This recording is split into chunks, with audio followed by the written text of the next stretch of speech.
뺑소니 사고가 연예인들이 당한 경우도 있지만 연예인들이 뺑소니 사고를 내는 경우도 많습니다. 뮤지컬 배우 겸 연기자로 활동 중인 손승원 씨가 음주 뺑소니를 낸 경력도 있는데요. 네, 맞습니다. 만취 상태에서 음주운전을 하고 다른 차량을 들이받고 특별한 조치 없이 그대로 도주한 사건인데요. 당시 손승원 씨는 이미 과거 다른 사고로 인해서 면허까지 취소된 상태였습니다. 결국 손승원 씨는 이 사고로 징역 1년 6월에 형이 확정되었습니다. 네, 요즘 보니까 또 유명한 사건이 이게 뺑소니 사건은 아닌데 그것만큼 또 죄질이 나쁜 그런 사건입니다. 모 국회의원의 아들이자 가수로 활동 중인 노엘 씨가 음주 사고를 낸 후에 운전자 바꿔치기를 시도한 정황이 있습니다. 네, 이게 사실 윤창호법이라고 알려진 음주운전에 대한 형량을 대폭 늘리는 법이 시행된 이후에 발생한 사건인데요. 음주운전 같은 경우 이제는 따로 도주 등을 하지 않더라도 피해자가 사망할 경우 무기 또는 3년 이상의 징역에 해당할 수 있습니다. 그렇기 때문에 만약 정말로 바꿔치기를 하려고 한 게 진실이라면 가중처벌이 될 것 같은데요. 네, 나중에는 본인이 시킨 게 아니고 A씨가 자발적으로 나서서 내가 했다라고 얘기하는데요. 사실 이 말을 그대로 신뢰하기 조금 어려운 것은 사실입니다. 만약 노엘 씨가 진짜 운전자 바꿔치기를 시도했다면 이러한 행동은 범인 도피 교사죄에 해당할 수 있고 3년 이하의 징역 또는 500만 원 이하의 벌금에 처해질 수 있는 범죄입니다. 네, 저희가 연예인 뺑소니 사건에 관련해서 말씀드렸는데요. 연예인 뺑소니 사건에 대해서 더 알아보자면 김상혁 뺑소니 사건이 유명합니다. 2005년 김상혁 씨는 자신의 벤츠 승용차를 몰고 앞 차량을 추월하려다가 뒤에서 들이받았습니다. 당시 피해자가 이를 막았지만 피해자까지 들이받았고요. 그리고 피해자를 도우려는 택시 운전사까지 따돌리고서 도주를 했습니다. 술을 마신 김상혁 씨는 음주운전 사실이 발각되는 것을 피하기 위해서 뺑소니를 하였다고 이야기했습니다. 또한 2016년 슈퍼주니어 강인 씨 뺑소니 사건이 유명한데요.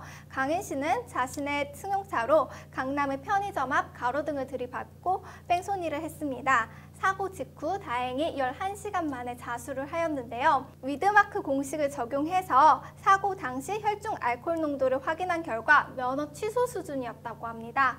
이에 따라서 벌금 700만 원이 선고되었습니다. 네, 과거 이슈가 된 크림빵 뺑소니 사건과 이번에 문제가 된 진해 초등학생 뺑소니 사건은 공통점이 있는데요.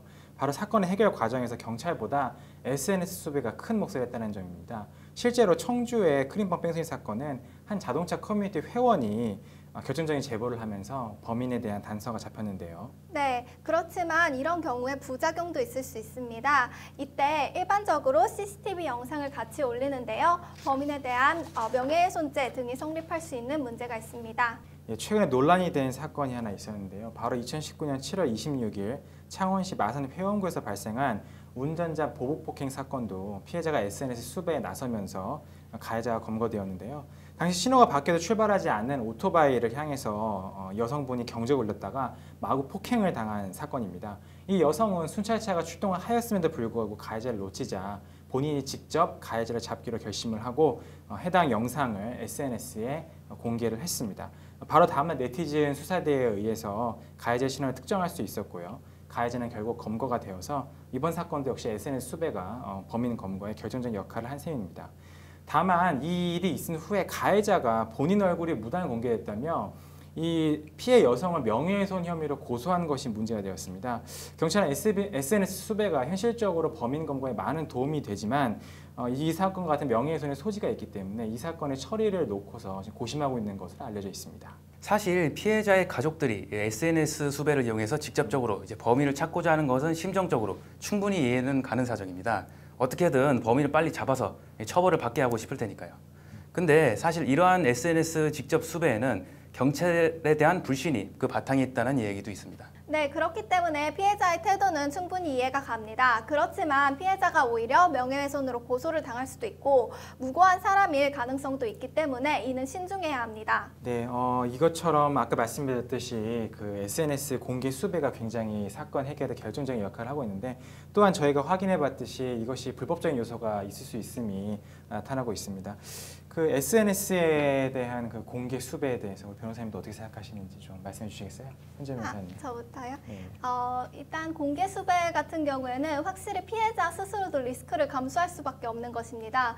왜냐하면은 이 사람이 가해를 일으켰다라고 이야기하는 것 자체가 아까 말씀드렸듯이 명예훼손이 성립할 수가 있고 또한 초상권 침해 때문에 민사소송이 제기될 수도 있습니다.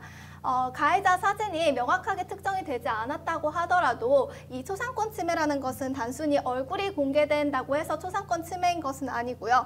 뒷모습 등을 통해서도 사회적으로 식별 가능성이 있으면 초상권 침해가 인정될 수 있습니다.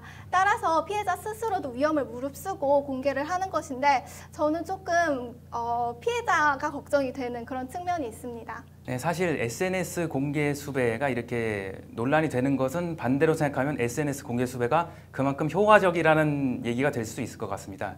어떻게 보면 아까 말씀드린 것처럼 뭐 수사기관에 대한 불신 이런 것도 한몫을 했다고 볼 수 있겠고요.